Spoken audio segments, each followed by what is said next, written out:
corajosas, né? Então, hoje nós vamos falar da saúde no ambiente familiar. Nós nunca vimos, né, tanto desequilíbrio dentro de uma família, por vários motivos, né? Então, alguns desses motivos nós vamos ver aqui agora. A Organização Mundial da Saúde, ela definiu saúde como estado de complexo bem-estar físico, mental, social. Acrescentaria aí espiritual também, tá? Não apenas como ausência de doença ou enfermidade. E ainda, a percepção do conceito de qualidade de vida também tem muitos pontos em comum com a definição de saúde. Então, uma pessoa que está bem mentalmente, socialmente, espiritualmente, podemos concluir que é uma pessoa que tem saúde, não tem nenhum desequilíbrio que a leve a adoecer, né, o corpo. A gente sabe que tem muitas doenças hoje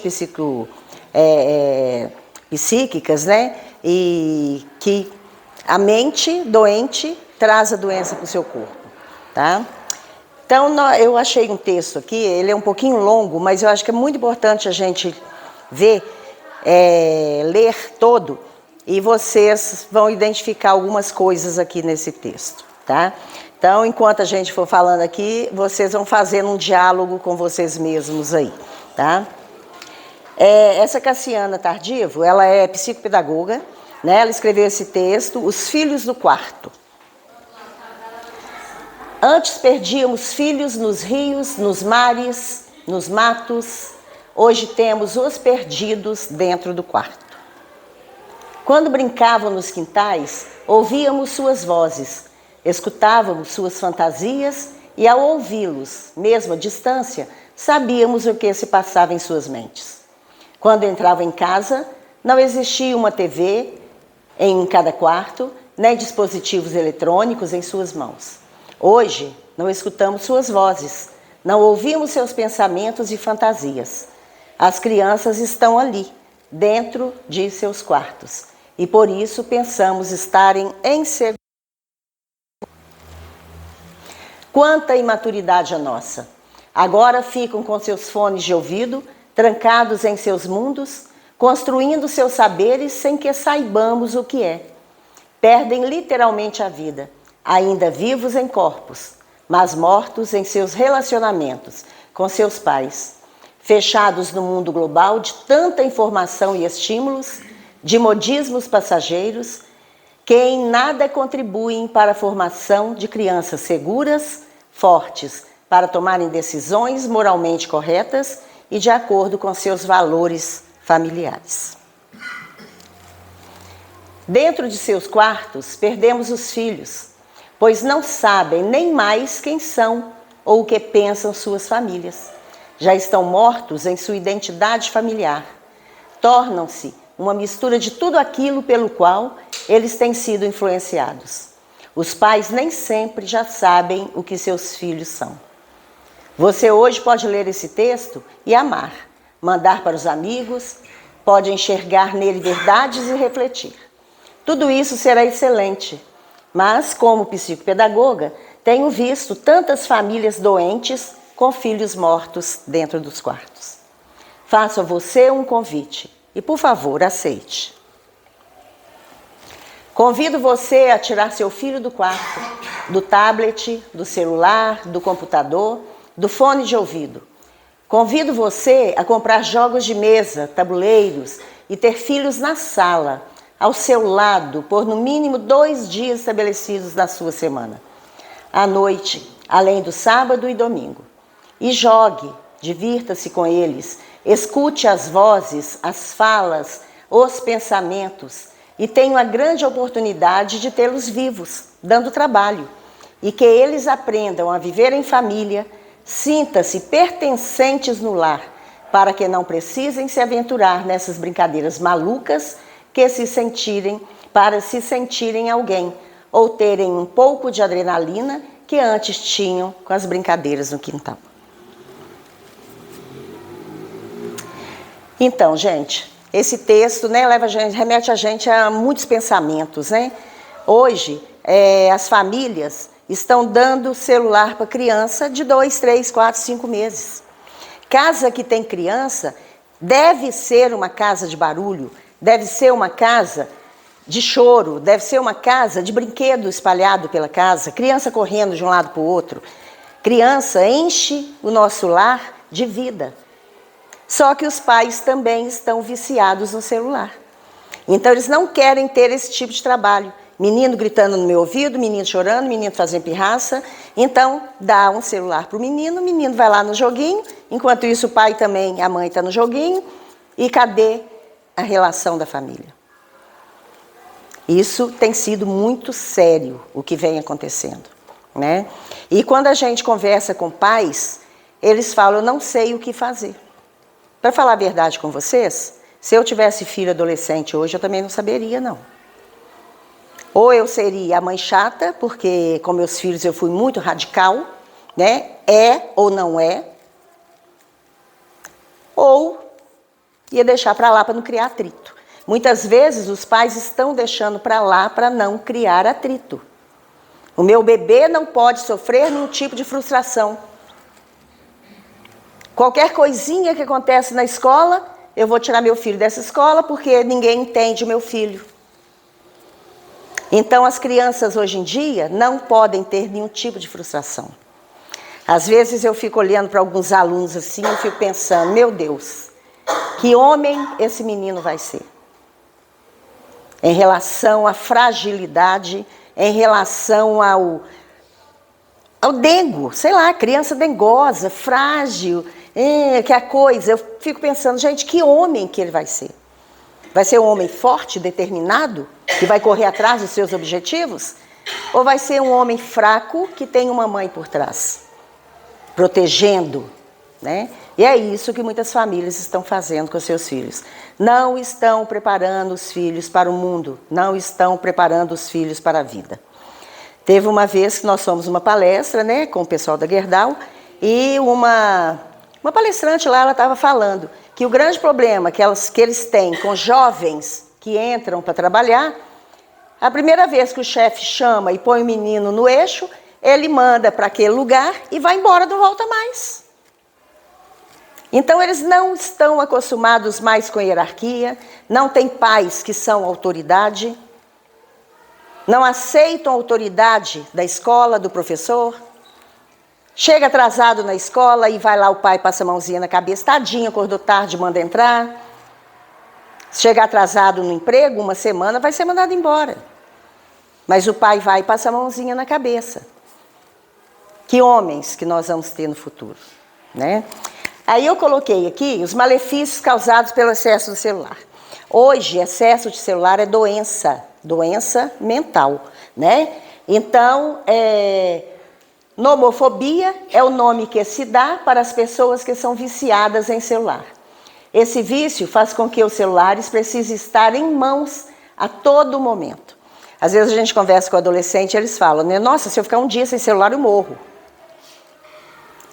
E pode até morrer mesmo, né, gente? De sofrimento. Vai sofrer tanto sem aquele celular, vai dar ataque de pânico, né? Porque não tem o celular em mãos, tá? Doenças psicológicas. Devido a problemas, né? No cotidiano, algumas pessoas deixam de viver a realidade para se prender ao mundo virtual. Gente, eu tenho 1000 amigos, mas não conheço nenhum. Não tenho um diálogo com nenhum deles. Não tem contato físico. Mas eu tenho 1000 amigos no Face. Tenho 500 amigos no Instagram. Mas e a relação pessoal? Que é essa que importa, né? Eu aprendendo com você, você aprendendo comigo. É isso que importa.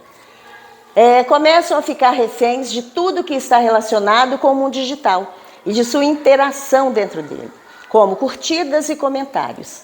Esse escape, para não se sentirem sozinhas, podem causar dependência, depressão e ansiedade. Eles acham que estão ali com várias pessoas no relacionamento deles, virtual, que ele está acompanhado, mas não é assim, ele não está sozinho. Mas, na verdade, é uma grande solidão, que aquelas pessoas são virtuais. Não são pessoas de verdade que entendem, que conversam de forma, né, pessoal, de verdade. Então, esses problemas psicológicos, eles vêm e tá batendo muito pesado com essas crianças, com esses adolescentes, né? Sem falar, né, o que a internet ensina. Tem pais que não têm controle nenhum sobre o que o filho está vendo ali. Alguns ainda falam, não, Sônia, tudo que ele vê lá, eu sei que ele está acessando. Eu bloqueei, né? A gente vê que tenta ter um certo controle do que o filho está vendo. Nós estamos vendo aí, né, algumas questões aí de suicídio dentro da escola, manda matar pessoas dentro da escola, crianças se cortando, adolescentes se cortando, a tal da baleia azul que vocês lembram aí, né, que correu um tempo aí, né, vai e mata não sei quem, vai e faz isso com não sei quem, vai e encontra, teve uma época que eles se encontravam no cemitério para fazer não sei o quê, aí vai o grupo inteiro, tudo de preto, né, vai lá para o cemitério fazer sei lá o quê. Então, eles acabam aceitando o que o mundo virtual manda eles fazerem. E acabam ficando doentes, né? Eu coloquei só 2 aqui, né? A insônia e distúrbios do sono. As luzes e os sons emitidos pelos celulares, minutos antes de dormir ou durante o sono, podem deixar o corpo em estado de alerta. Isso não permite que o usuário desligue por completo e atrapalha uma boa noite de descanso. Às vezes, de manhã, tem menino que dorme a manhã inteira. Abaixa a cabeça e dorme. Aí a gente vai lá, aposto que ficou no celular a noite toda, né? Não, professora, eu fiquei só até 1h da manhã. Gente, atrapalha o desempenho do aluno no outro dia. Ele não acorda. A mente continua querendo dormir, né? E o que estuda de manhã ainda é pior ainda, porque se estudasse à tarde, podia chegar na escola a hora que quisesse, né? Aliás, podia acordar a hora que quisesse. Mas estudam de manhã. Aí a gente pergunta, sua mãe não viu, não? Ah, minha mãe já tinha dormido. Então os pais vão dormir e o filho fica na terra de ninguém, né? Que é o celular sofrendo a influência daqueles que estão ali, né? Que muitas vezes têm más, né? Má influência, tá?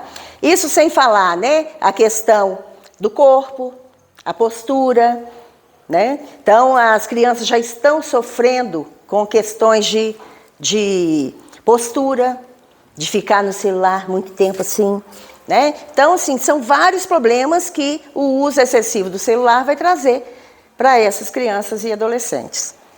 E os pequenininhos, gente? Já tem vários estudos que mostram que uma criança, ela tem que ter uma certa idade para começar a ter contato com o celular. Depois dos 7 anos. Os Estados Unidos estão brigando com os donos de muitos Apples, né? Aí o Facebook, o Instagram, o WhatsApp, né? Para eles se responsabilizarem pela saúde das pessoas. Porque a internet hoje é maravilhosa, mas tem que saber usar, tem que saber dosar. Criança, então, né? Tem aqui tanto de criança brincando, a mãe deixa o filho sentado com o celular na mão. Meu filho, não é hora, está na hora de brincar, dá esse celular aqui, aí o filho vai espernear, aí a mãe vai e volta com o celular para ele. Cadê a nossa autoridade? Né? Joana de Ângeles, né, nos diz no livro SOS Família, que família é um grupo de espíritos normalmente necessitados, desajustados, em compromisso inadiável para a reparação, graças à contingência reencarnatória. Os nossos filhos são espíritos e são espíritos imperfeitos, assim como nós também. Se nós viemos como pais, nós temos uma grande responsabilidade na educação dos nossos filhos. Nós temos uma grande responsabilidade na regeneração e na evolução dos nossos filhos. Nós não podemos simplesmente cruzar os braços, porque nós seremos responsabilizados por isso. Genitores. Infelizmente, a imaturidade psicológica de muitos adultos que se tornam pais leva-os a comportamentos infantis, procurando manter os mesmos hábitos de antes da constituição da prole. Enquanto você é solteiro, você tem um tipo de vida. Enquanto você não tem filhos, você tem um tipo de vida. Chegou uma criança na sua vida muda. Você não pode querer ter o mesmo tipo de comportamento de antes, porque a gente tem uma grande responsabilidade com aquele ser que eu escolhi que viesse para o seio da minha família. Eu, como pai, como mãe, eu tenho grande responsabilidade por aquele espírito que está chegando para mim. Então, eu tenho que me comportar como pai. Agora eu sou pai, agora eu sou mãe. A minha postura agora é diferente de antes de ter alguém sobre a minha tutela, né? Os filhos. Ser filho é uma oportunidade de aprendizagem para tornar-se genitor. Não sabendo conduzir-se na condução de submissão e obediência, dificilmente saberá orientar e fazer-se compreender. Se eu sou um filho rebelde, se eu sou um filho que eu não aceito autoridade, não aceito hierarquia, o que eu vou ensinar para o meu filho? Nós temos uma questão seríssima, né, na escola, que é o bullying. Crianças racistas mexem com o colega, crianças que fazem gordofobia com o colega. E aí? O que esses meninos estão aprendendo de valores dentro de casa? São os valores que nós temos que ensinar dentro de casa. Mas eu estou deixando meu filho para lá. É mais cômodo, né? Deixar rolar. A gente tem visto situações aí em famílias que dói na gente, sabe? A gente pensa assim, nossa, tanta gente querendo ter um bebê, querendo ter um filhinho, para cuidar, para amar, para ajudar na evolução daquele filho. E as pessoas estão tendo filhos e criando como se fossem animais, né? Deus toma conta. Não é assim. A nossa responsabilidade é muito grande diante dos nossos filhos, né? A reencarnação. Gente, é na família que nós temos os nossos maiores inimigos. É ali que nós temos espíritos simpáticos que se reuniram naquele lar, antipáticos. É ali que nós temos adversários. É ali que nós temos credores. E é ali que nós temos os cobradores. E assim nos reunimos no mesmo ambiente através dos laços de família, favorecidos pela reencarnação. Quando nós estamos no plano espiritual, nós fazemos uma programação, duas pessoas se encontram, programam, né? Conversam com outros espíritos. Eu vou te receber como filho, porque em outra vida eu posso ter tirado sua vida, por exemplo, né? Dessa vez eu vou dar a vida. Um espírito antipático ao pai, né? O pai resolve também trazê-lo para construir um laço de amor com aquele filho. E assim vem todo mundo junto, para aprender a amar, para aprender a perdoar e para evoluir juntos. E quando nós estamos na posição de pais, entende-se que nós temos que ter um pouco mais de maturidade para educar essas crianças, esses espíritos que estão vindo com a gente, né? Eu não sei o que eu fui para ele, o que ele foi para mim. Eu vou amá-lo, eu vou educá-lo, eu vou mostrar para ele o caminho do bem. Quem sabe lá na frente ele não vai, né, me perdoar e até me agradecer. Então é assim que a gente, né, vê a questão da família. Pode-se considerar como missão a paternidade? É sem contestação possível uma verdadeira missão. É ao mesmo tempo grandíssimo dever e que envolve mais do que se pensa o homem, do que o pensa o homem, a sua responsabilidade quanto ao futuro. Deus colocou o seu filho sobre a tutela dos pais, a fim de que estes o dirijam pela senda do bem e lhes facilitou a tarefa, dando àquele uma organização débil e delicada, que o torna propício a todas as impressões. Por que vem pititico? Né? Frágil. Quem não olha um bebezinho assim já não ama?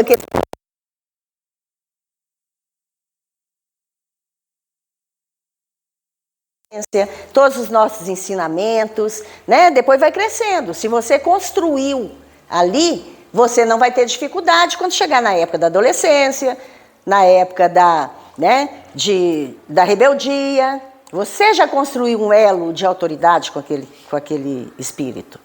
Você já construiu um elo de amor, de amizade. E o que você falar, seu filho vai te ouvir, vai te entender.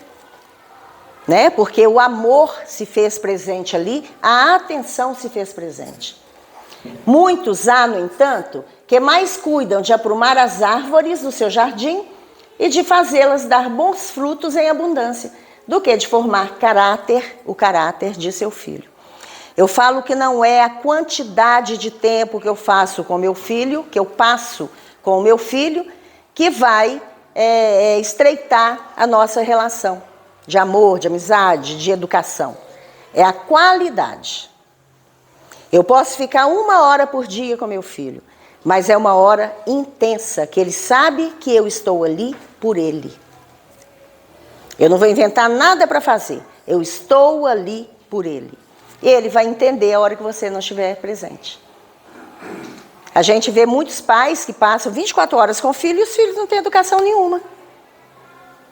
Né? Ao ponto que alguns trabalham o dia inteiro. Quando chega a noite, eu sou do meu filho.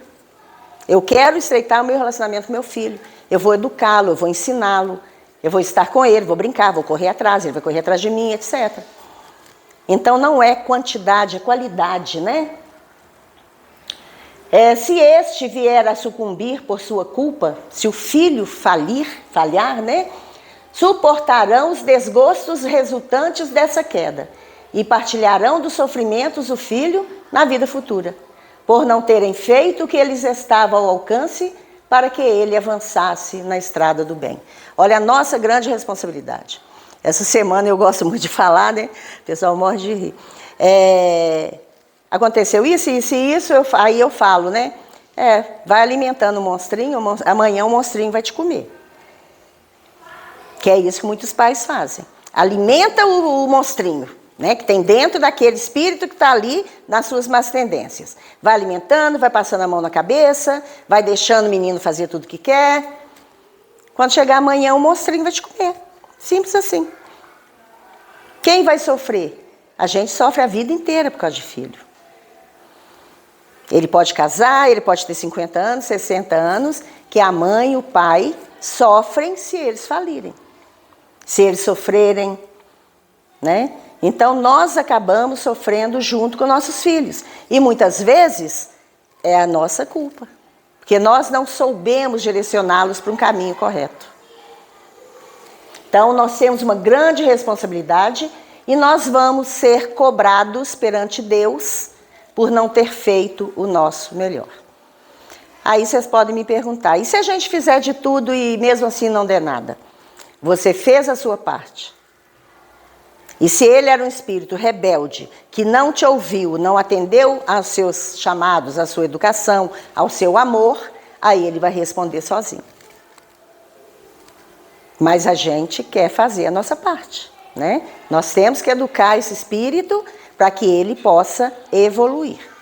É a nossa tarefa.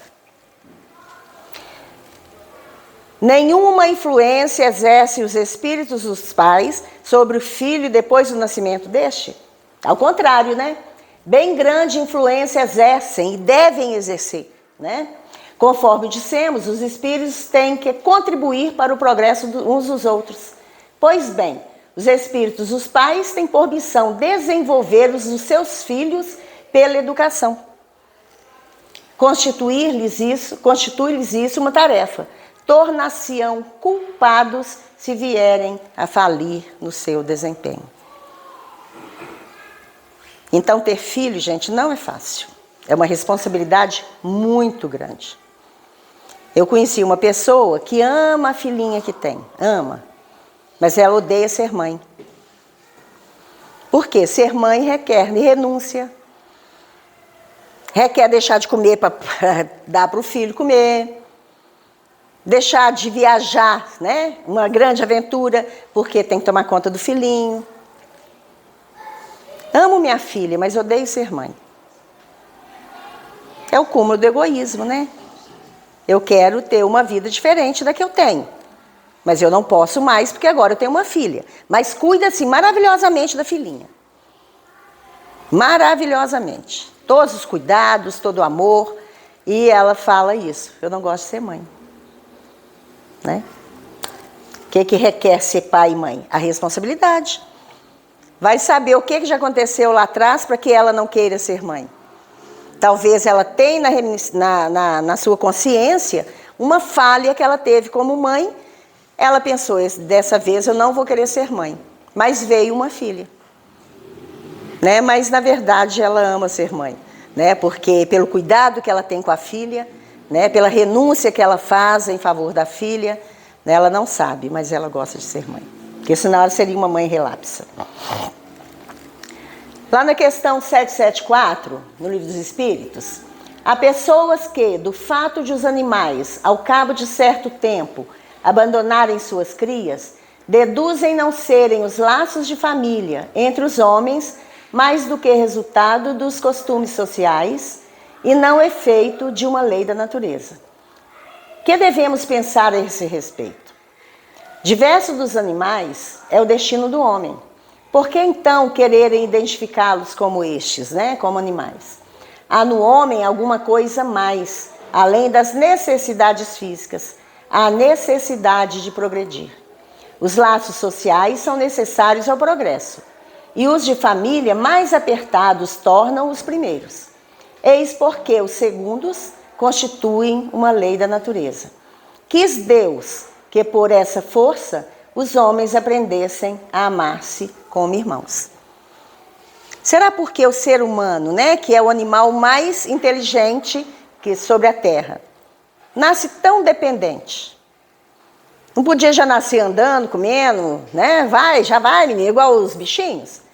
Já não nascem, daí a pouquinho já está, resolvendo sua própria vida?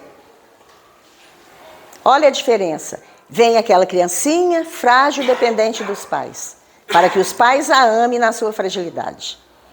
No seu bonitinho, né? Vamos amar. Nossa, é muito bonitinho, hein? É quase impossível não amar um bebezinho, né, gente? Então, vem para ser amado, não é uma questão social, é uma questão espiritual, né? E nós precisamos realmente cuidar. Nós não abandonamos nossos filhos nunca. Igual eu falei, né? A gente sofre pelos nossos filhos a vida inteira. Pode ter idade que for, a gente sofre. E a gente se sente responsável por tudo que ele faz. Porque ele é resultado do que eu ensinei, do que eu eduquei. Né? Então, os animais, alguns animais ainda, né? Eu acho que eu coloquei até uma foto aqui, como as águias, né? A águiazinha, né? Folgadinha, quer ficar lá a vida inteira comendo, né? Mamãe colocando comidinha no biquinho. Aí chega uma hora, o que a águia faz? Empurra ele com o bico, lá do penhasco, né? Empurra, joga ele fora do... Vai viver, meu filho, vai viver a sua vida. Nós criamos nossos filhos para o mundo, a gente não manda eles irem embora. Chega a hora, naturalmente, deles irem. Mas eu tenho plena consciência de que eu fiz o melhor. E o meu filho vai sair bem nesse mundo, nessa sociedade louca que nós vivemos. Porque eu ensinei todos os valores que eu poderia ter ensinado. Aí você pensa, né? Meu dever está cumprido. Meus filhos foram. Mas eles são pessoas de bem. Têm valores moralmente evoluídos, né? Porque eu ensinei isso para eles. Qual seria para a sociedade o resultado do relaxamento dos laços de família? Uma recrudescência do egoísmo.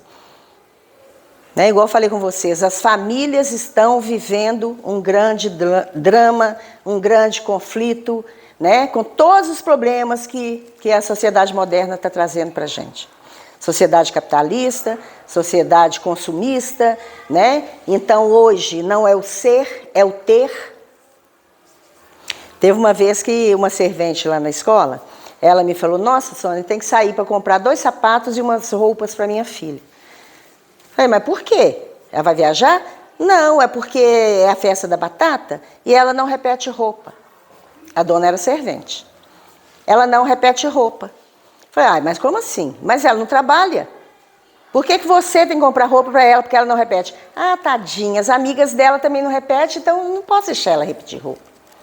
E você vai fazer dívida para sua filha aparecer lá. Lá é tudo escuro, menina. Se ela for com qualquer roupa, ninguém vai reparar se a roupa é nova ou é velha. Ah, não, Sônia, tadinha, as amigas dela. Olha como é que a gente estraga os nossos filhos, gente. Meu filho, eu não tenho condições de te dar a roupa que você quer. Eu posso comprar uma roupa para você. Você vai um dia só, não quer repetir roupa? Não, vai um dia só então. E pronto. Não, mas eu tenho que passar a mão na cabeça da minha filha, né? Na questão 695, será contrário à lei da natureza o casamento, isto é, união permanente de dois seres, né? Então, é o progresso na marcha da humanidade. Então, dois seres se unem, têm os filhos, de uma forma ou de outra, né? E constituem uma família. E é na família que nós vamos progredir. É na família que nós vamos evoluir.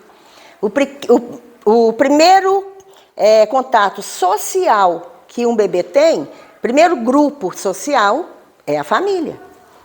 Depois ele sai da família, vai conviver num grupo maior, que é a escola.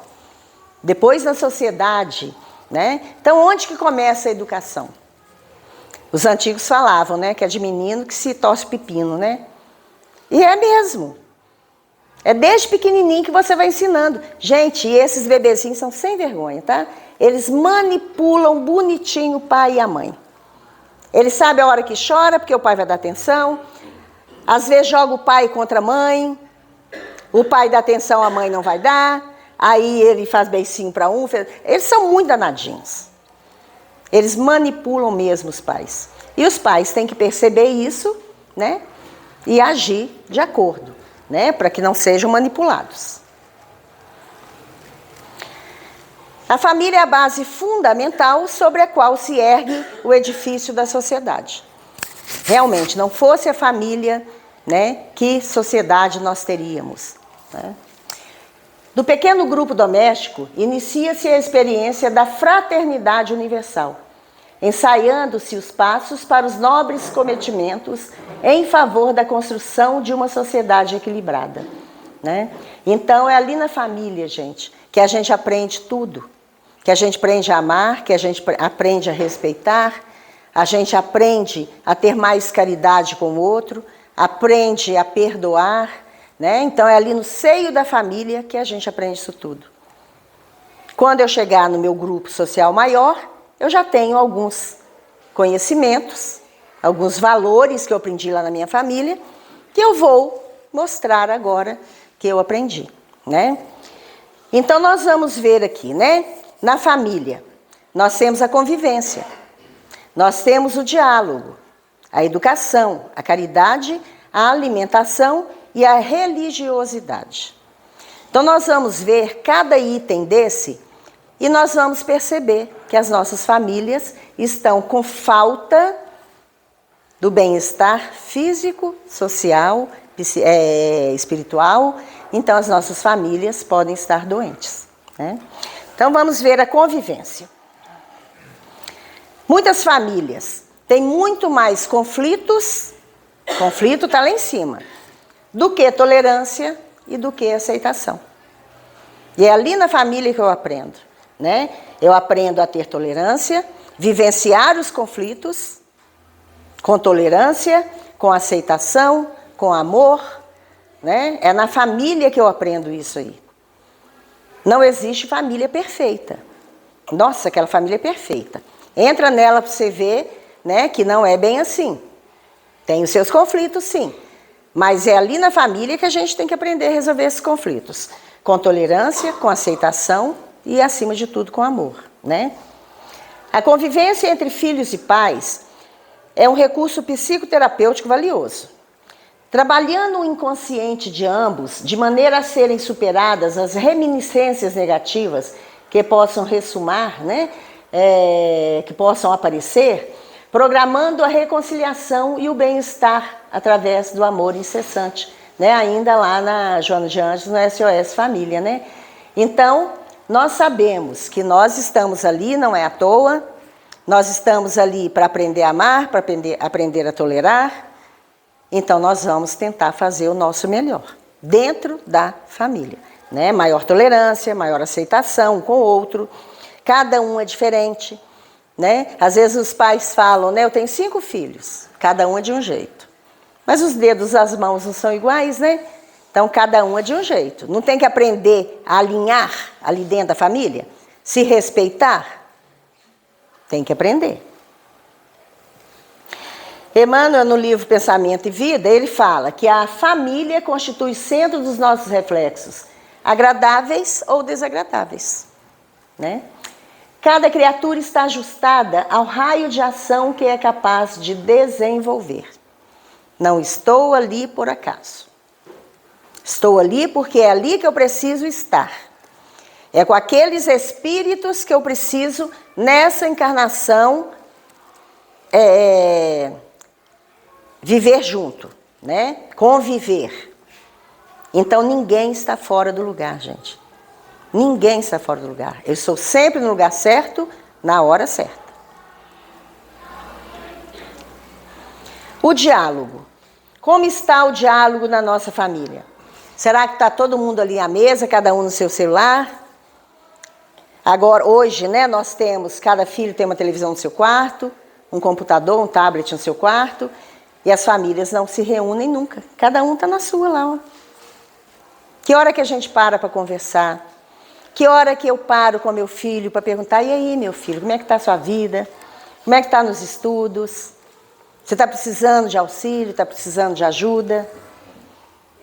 Que hora que eu convivo com meu filho? Porque hoje a gente vê até em restaurante, né? Eu saio com um grupo de amigas para conversar, para tagarelar. Mas cada uma está no seu celular. Aquele grupo que está ali para conversar, para dialogar, para trocar ideias, né? Cada uma no seu celular. Um casal sai para jantar juntos para comemorar o casamento, não sei quantos anos de casamento. Aí alguém chama no celular, eu fico no celular, o outro fica no celular. Cadê o diálogo? Então, o diálogo está acabando, né, no seio das nossas famílias, infelizmente. Devido à televisão, devido a toda essa questão de celular, futebol, né? Então, cada um na sua. Que hora que nós vamos juntar para conversar, trocar ideias, se conhecer melhor, resolver as nossas pendências? O Papa Francisco, né, ele é muito interessante esse Papa, eu gosto dele. Ele fala o seguinte: é necessário cuidar da comunicação com coisas simples, porém eficazes, como conversar durante o jantar. Uma família cujos membros quase nunca fazem as refeições juntos ou não conversam na mesa, mas assistem televisão ou usam smartphone, é uma família pouco família. Palavras do Papa. Na mesa se fala e se escuta. Nada de silêncio. Não é o silêncio dos monges, é o silêncio do egoísmo. Cada um fica com suas coisas, ou com a televisão, o computador, e não se fala. Não. Nada de silêncio. Depois ele conclui, né? Recuperar a conversa familiar, que é fundamental. Esse diálogo na família é fundamental. Através das suas conversas, você está passando valores morais ali para os seus filhos. A gente, né, que já tem uma certa idade, se a gente for contar tantas coisas que a gente viveu com os nossos pais, nossa, meu pai falava isso, contava aquilo, e não sei o quê, e você vai contando as histórias da sua família, dos seus pais. O que nossos filhos vão contar sobre o que a gente ensinou para eles? Meu pai adorava contar história de assombração. A gente morria de medo, né? Aí ele contava a história de assombração e a gente ficava lá morrendo de medo. Daí a pouco ele pegava um lençol e aparecia na porta. Aí todo mundo saiu correndo.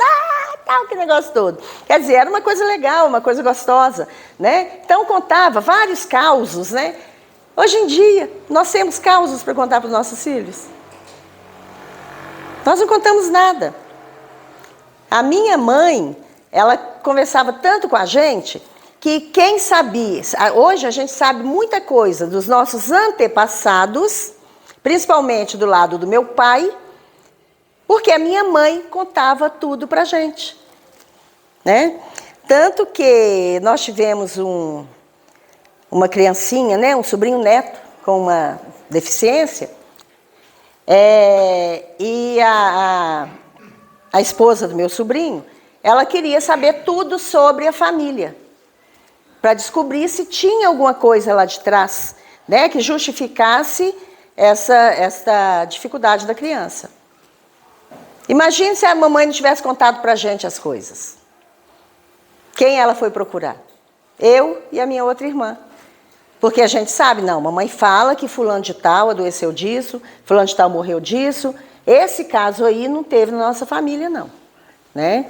E a minha avó era italiana e meus sobrinhos hoje, né, vivem querendo buscar a cidadania italiana, né? Quem é que busca tudo, que traz papelada, que já contou tudo pra gente, né? A minha mãe.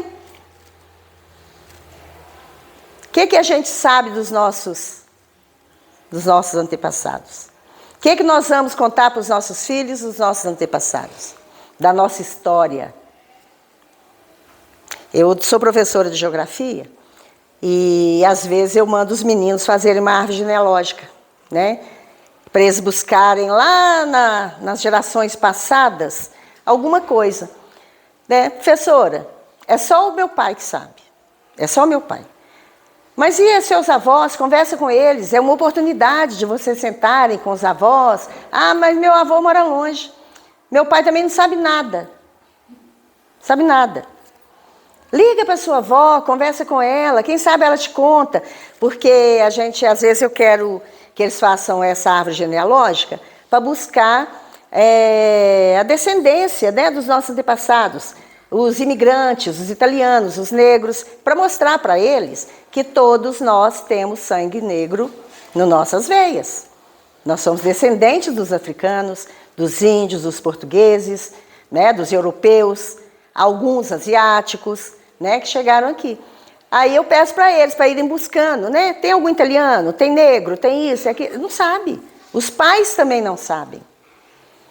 Não sabem nada da história. Porque não conversa, não tem diálogo, né? Então é a nossa história que a gente não sabe. Aí a história morre, acaba com a gente, né? No Evangelho segundo o Espiritismo, lá no capítulo 14, no item 3, fala: honrar seu pai e sua mãe não consiste apenas em respeitá-los, é também assisti-los nas necessidades, proporcionar-lhes repouso na velhice, é cercá-los de cuidados, como eles fizeram conosco na infância. Vamos fazer um exercício? Vamos pensar? O que eu faço para o meu filho hoje, será que ele vai retribuir amanhã? Da mesma forma? É positivo o que eu faço? Eu dou amor, eu dou cuidado, eu dou atenção, para que amanhã ele vá fazer a mesma coisa comigo? Tem uma história que o pessoal conta, né? Que o senhor, né, já estava de idade e ele, né, tinha Parkinson e ele sujava muito a mesa, deixava comida esparramar e tal, né? O que o filho fez? Arranjou uma cubuquinha e pôs ele para comer no terreiro. O pai dele. Pôs ele para comer no terreiro. Que assim ele não sujava a mesa, assim ele não sujava a cozinha, etc e tal. Um certo dia esse senhor morreu. Aí, um dia esse pai viu o filho lá no terreiro, né? E viu ele lá com uma faquinha, um negócio qualquer, pegou um pedaço de madeira e está fazendo uma cuiazinha. Aí ele pergunta: o que você está fazendo, meu filho? Ai, papai, eu estou fazendo uma cuiazinha para você comer quando você ficar velhinho. Vai colocar o pai no mesmo lugar que o pai colocou o pai. Então, olha o exemplo que nós damos para os nossos filhos. De amor, de cuidado. Eu tenho certeza hoje que meu filho vai cuidar de mim na velhice. Assim como eu cuidei dele. Será que eu cuidei?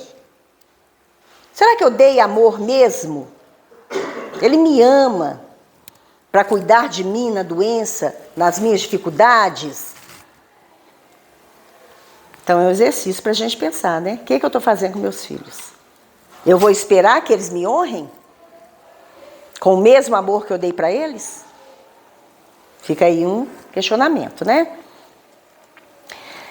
A educação.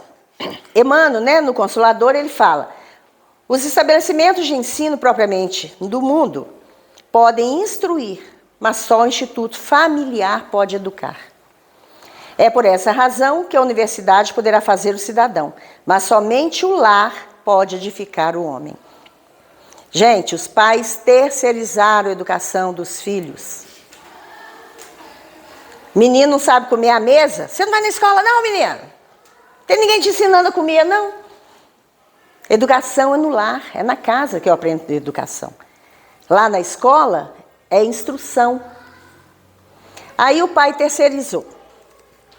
Na hora que a professora chama o menino na responsabilidade, vai o pai lá, passa a mão na cabeça. Quer dizer, eu terceirizei, mas eu não estou deixando ninguém educar o meu filho, coisa que eu não fiz. E é uma situação tão complicada, gente. Semana passada eu tive um problema com um aluno. Ele rasgou o dever de um coleguinha e ele pegou a mochila, a bolsinha de um colega e colocou na mochila do outro. Aí os meninos começaram a querer falar tora na minha cabeça, tal. Chamei os 3 lá fora, vamos conversar. O que aconteceu? Tal. Aí, no meio da conversa, esse menino admitiu: professor, eu não rasguei o dever de casa dele, mas eu coloquei a bolsinha na mochila do outro mesmo. Tá, vai levar uma advertência. Coloquei lá na advertência. Pegou a bolsinha de lápis de um colega e colocou na mochila do outro.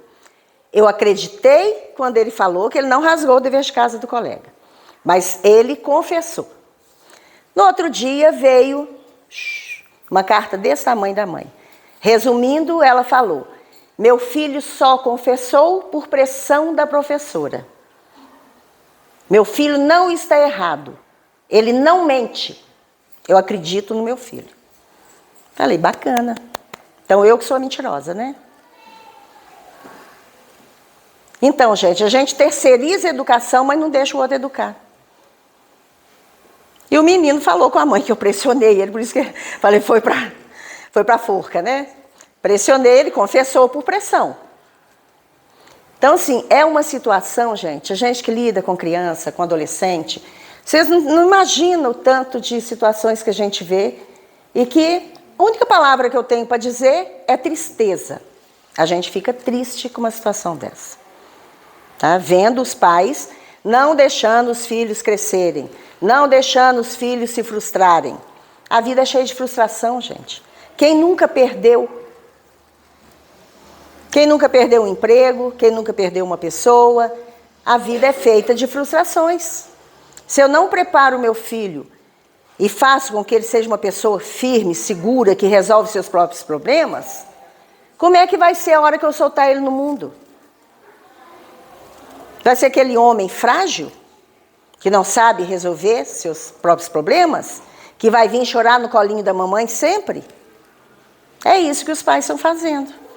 A fragilidade com os filhos, passando a mão na cabeça.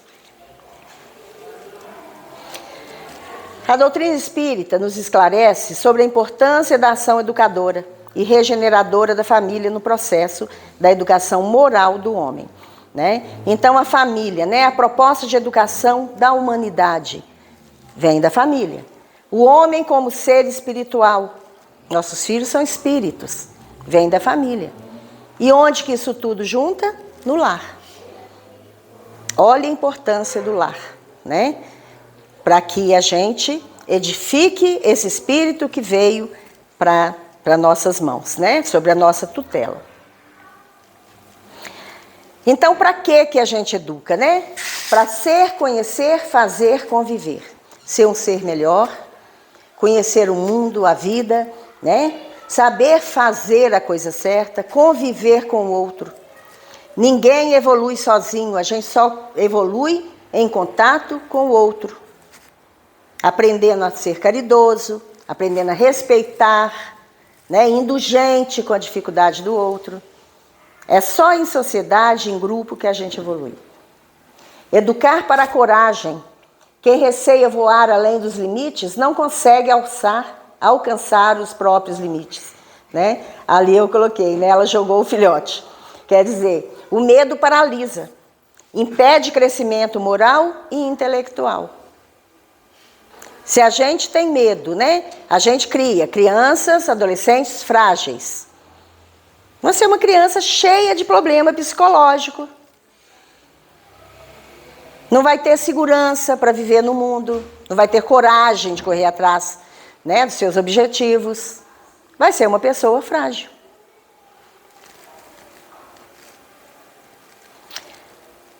A caridade. Criamos nossos filhos também para serem caridosos dentro do lar, né? A melhor forma de começarmos a prática da caridade é em nosso lar, através da compreensão, paciência e muito amor. O nosso lar é a melhor escola para aprendermos a virtude da caridade, moral e material. Então é ali no lar que a gente aprende. Emmanuel nos convida a aplicar o exemplo do samaritano generoso em nossa própria família, que constitui o nosso próximo mais próximo. Então, qual é a minha responsabilidade com o meu próximo? Em primeiro lugar, com o próximo mais próximo, que é aqueles que vieram comigo na minha família. A gente conhece muitas pessoas que são muito boas fora de casa, com os amigos, mas chega em casa é um grande carrasco.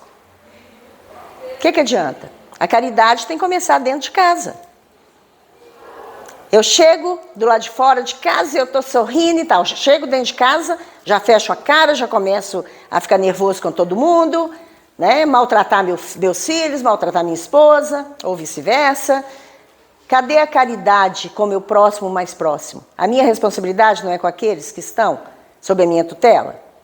Então é ali que eu tenho que exercer a caridade, dentro do lar. Disse André Luiz: honre a caridade em sua própria casa, ajudando em primeiro lugar aos seus próprios familiares, através do rigoroso desempenho de suas obrigações, para que você esteja realmente habilitado a servir ao mundo e à humanidade hoje e sempre. Se a gente aprende a ser uma pessoa melhor dentro do lar, nós vamos ser uma pessoa melhor no geral, na sociedade, trabalhando para uma humanidade, né, mais caridosa, onde tenha mais respeito, mais amor. Tá? Então, mas isso tudo começa dentro do lar. A respeito da alimentação, né? Cuidar do corpo, do espírito.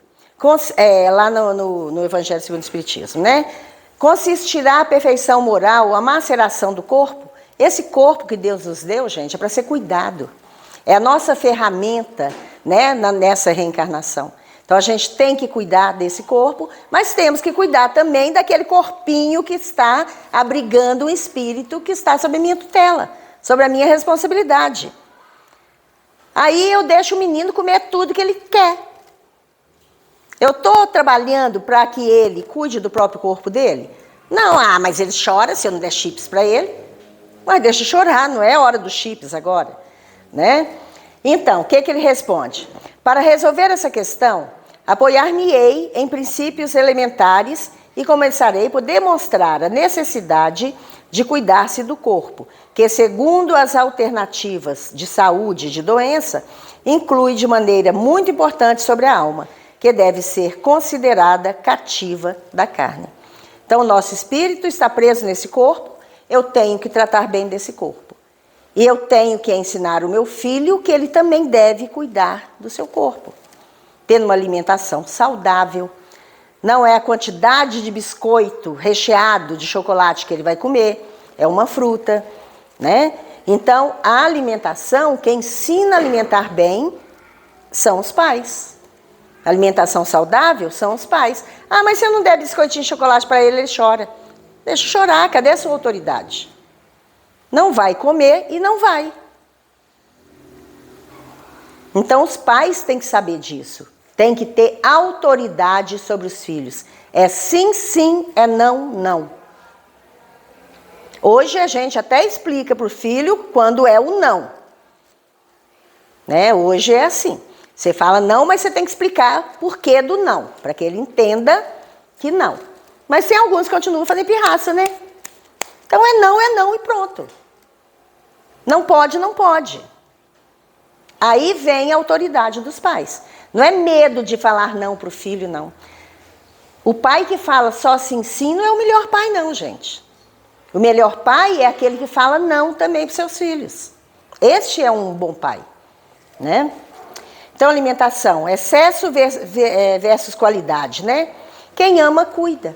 Se eu amo meu filho, eu vou cuidar dele, do corpo dele, que está abrigando um tesouro, que é um espírito que está sob a minha tutela. Lá no capítulo 25, no item 6, né? Jesus fala, né? Buscai primeiramente o reino de Deus e a sua justiça, que todas essas coisas vos serão dadas de acréscimo. Assim, pois, não vos inquieteis pelo dia de amanhã, porque o amanhã cuidará de si. A cada dia basta o seu mal, né? Está lá em Mateus, capítulo 6, né? 19, 21, 25 a 31, a 34, né? Então, gente, hoje eu vou fazer o meu melhor.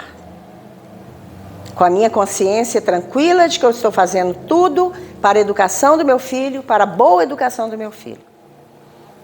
Não vou ficar me preocupando como é que vai ser amanhã, não. Porque hoje eu estou fazendo melhor e eu tenho consciência disso. Então, amanhã a Deus pertence, né? Desde que hoje eu esteja fazendo o meu melhor. Joana de Ângeles, né, nos diz também, quando o lar se estiola e a família se desorganiza, a sociedade combale e estertora, né? Então, a sociedade, se não é o lar equilibrado, a sociedade vai estar em desequilíbrio também. Vai estar doente também.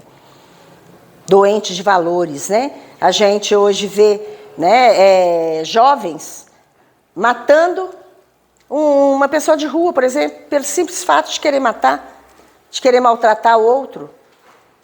De onde vem isso? Falta de valores lá no lar. O que vai acontecer na sociedade? A sociedade também estará falida, né? Saúde no ambiente familiar, né? Existe um tratamento eficaz para todas as patologias geradas no seio da família.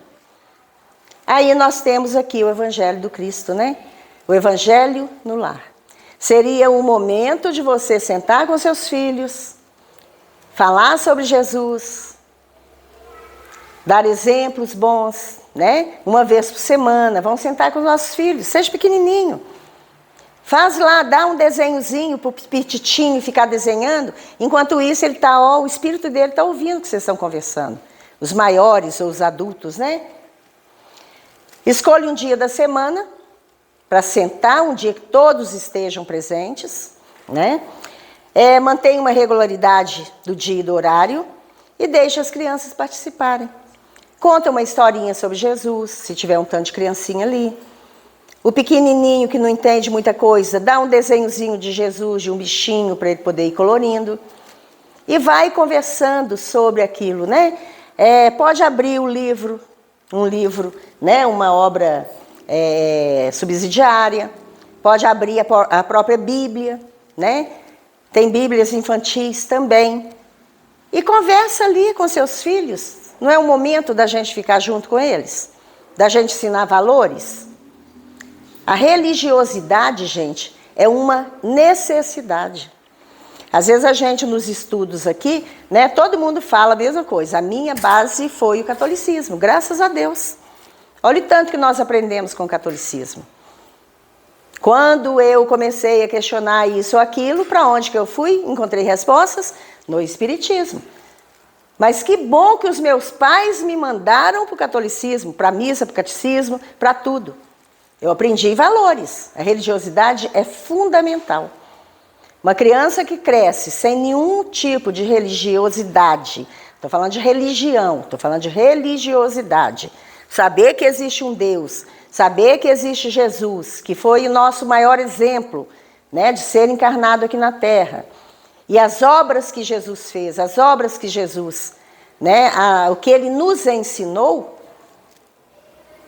a criança vai ter né, no mínimo, uma educação moral. Porque tudo que Jesus nos deixou, né, fala-se, né, que se toda a humanidade seguisse o exemplo de Jesus, tanto o exemplo das suas atitudes e da sua mensagem, o mundo seria muito melhor. Né? Então vamos contar sobre Jesus para os nossos filhos, sobre o que Jesus fez, né? E é o momento de vocês também estarem com eles, pelo menos uma vez a semana ali, conversando, coloca uma aguinha, né, para fluidificar, dá uma aguinha, vai ser a melhor coisa que eles vão querer, na participação deles ali, a festa deles vai ser tomar aguinha no copinho. Então, vamos apresentar Jesus para os nossos filhos, né? E mostrar para eles as mensagens de Jesus. A gente fala muito, né, com os alunos, né? Nunca faça ao outro o que você não gostaria que fizesse com você. Não é um bom caminho? Né?